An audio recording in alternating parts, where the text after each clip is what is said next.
What's good, everybody? Welcome to episode 5 of KJ's Corner.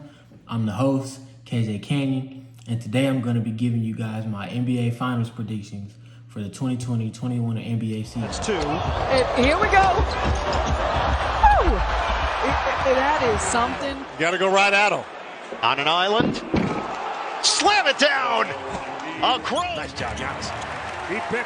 Saric. And hammers against Mitchell. A couple of all-stars. I love it. One more look.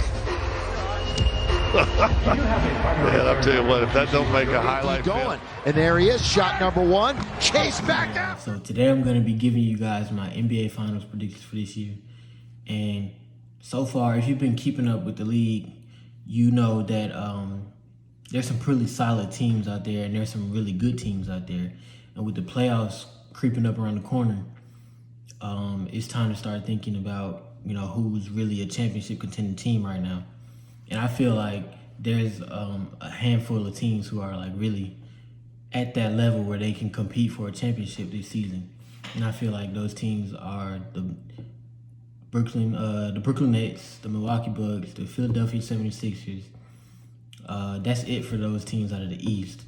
And then out of the West, I feel like the Denver Nuggets, the Lakers, the Clippers, the Jazz, and then the Suns. To me, I feel like those are the only teams who really have a shot this year.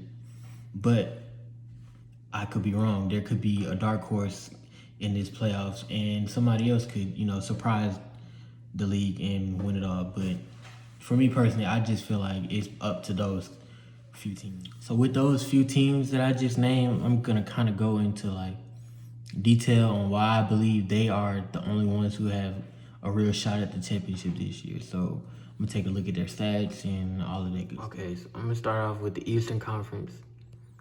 So with the number one seed right now, the Brooklyn Nets sit at 42-20, and they're currently on a 3-game win streak. The second seed, you got the Philadelphia 76ers. They're 41-21 right now, and they're on a 2-game winning streak. And then the Bucks are 38-23 with the third seed in the East, and they're on a 1-game winning streak. All right, so with the Brooklyn Nets, I feel like out of the East, they're probably the most competitive team, and like I see them as like a real threat to winning the ship this year. And the reason for that is because, for one, their starting lineup, you got 5 All-Stars. I know right now they're not all starting because not all of them are healthy. But if they can get healthy before the playoffs and come playoff time, they can go on a really deep run.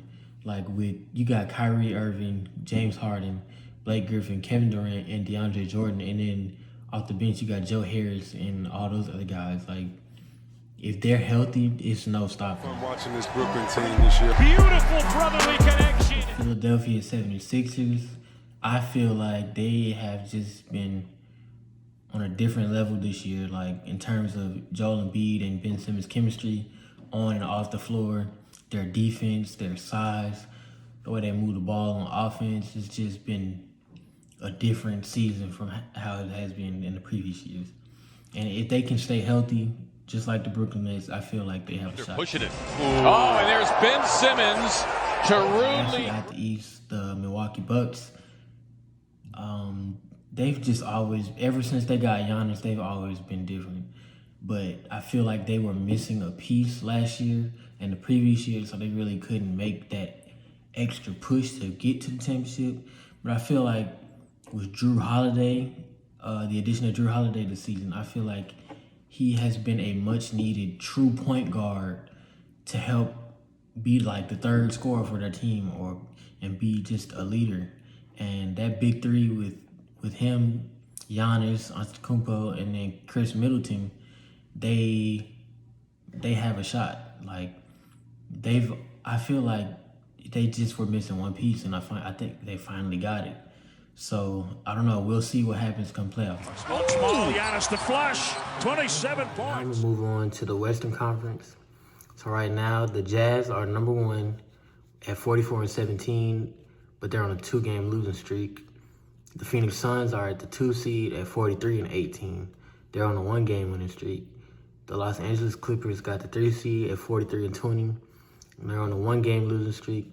The Nuggets are 41-21 at the 4th seed. They're on a 3-game winning streak. And then the Los Angeles Lakers are 36-26 with the 5th seed, but they're on a one-game losing streak. First, let's talk about the Utah Jazz. So these guys have shocked everybody this season.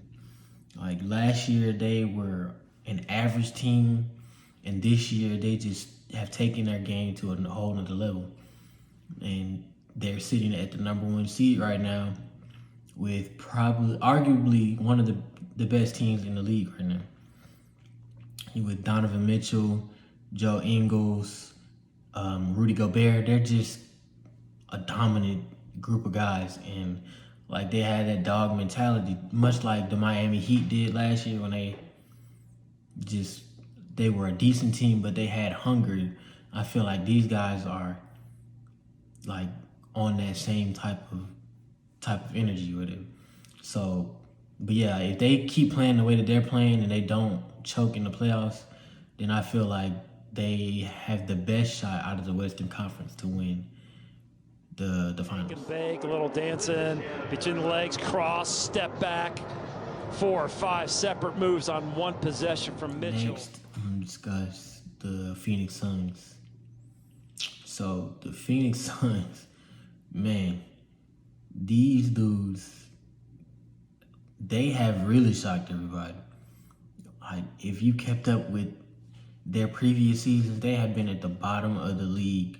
Not just the Western Conference, the whole league, year after year after year. And this year, with the addition of Chris Paul, they've taken their team to a whole nother level. It's been crazy and it's been fun to watch.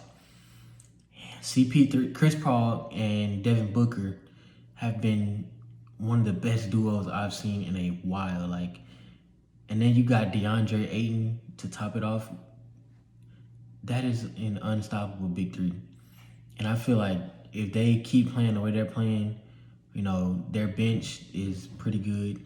If they stay healthy, they keep playing the way they are, they have a real shot at winning the championship this year as well. They look legit. I think everybody knew that Chris Paul would make them better, but they look like a legit contender. I'm going to talk about the Los Angeles Clippers. So far this season, you know, they've been back at the top of the Western Conference just as they were last year.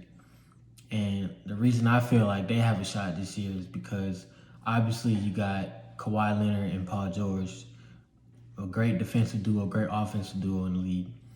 But, you know, they had a bad playoff series last year against the Mavericks and the Nuggets, and they choked really hard. Everybody thought they was going to, you know, it was going to be Lakers versus Clippers, Western Conference Finals, who's going to win the championship. But they folded in the second round, and everybody was kind of shocked and disappointed because they thought, oh, these guys, like, they're going to be the top dogs this year. But they didn't. They choked. And this year, I feel like because of that loss last year, that heartbreaking loss, I feel like they had that hunger, that determination, and they're going to do everything in their willpower to get to the championship. So I feel like they have a real shot because they're going to be hungry and ready for revenge. So whoever's got to play them, I feel bad. When he catches, he's making a quick decision. Paul George. Oh my goodness! How nasty! Next up, I'm going to talk about the Denver Nuggets. So the Denver Nuggets, you know, they're sitting at 4th in the West right now. You got Jokic, the best center in the league. He's a monster when it comes to scoring, passing the ball, whatever you need. They got some guys on the bench as well who are pretty good and have been carrying the team so far. I feel like if the cards line up perfect, if they get the right matchups, the right, you know, everything when it comes to the playoffs, they have a shot. But if not, I feel like the loss of Jamal Murray for the season is gonna really hurt them. But otherwise, if they can get some good playoff matchups, the first, second round, I think they'll be able to survive long enough to make it to the finals. Billy, and bye-bye. He puts Billy in the rearview mirror. Lastly, I'm going to talk about the Los Angeles Lakers. With the Lakers, they have been kind of rocky so far this season, but that's because LeBron and AD have been injured a lot this season. But their backups have still maintained a top 5 seed in the West, and they're keeping them in that position to make the playoffs. And if, AD can stay healthy, Anthony Davis, and then if they get LeBron back healthy in time for the playoffs, then they're going to be back where they left off of last year's NBA Finals. I feel like they just got to get back healthy, man, and they'll be straight. But right now, it's not looking too good because of the injury, so they need to get healthy first. And once that happens, I feel like they'll make a really, really strong push at a title. AD has not shot the 3-ball well, and he pulls it up. Welcome back, Anthony Davis. String music. So now that y'all have heard me talk about, why I feel like these teams have been good so far and why I feel like they have a shot at the title this year, it's time for my predictions. With my prediction, I am predicting that out of the Eastern Conference, the Brooklyn Nets make the NBA Finals. And out of the Western Conference, the Phoenix Suns make the NBA Finals. They shock everybody. They surprise the league, and they go to the finals. And with that, I think Brooklyn will win the finals in 5 or 6 games. So beautiful watching Kevin Durant. Kyrie Irving showing off the handles, the stop, the pop. Kyrie with the bucket. Here's Durant to the rim, powers it down. All they have to do is give each other a little bit of space. Kyrie says, this is what I do. I've been doing it since I've known you on different teams, and they're going to have a lot of fun. It's going to be great fun for the fans to watch. Hopefully y'all enjoyed this video. Thank you so much for watching. Be sure to tune in for the next episode.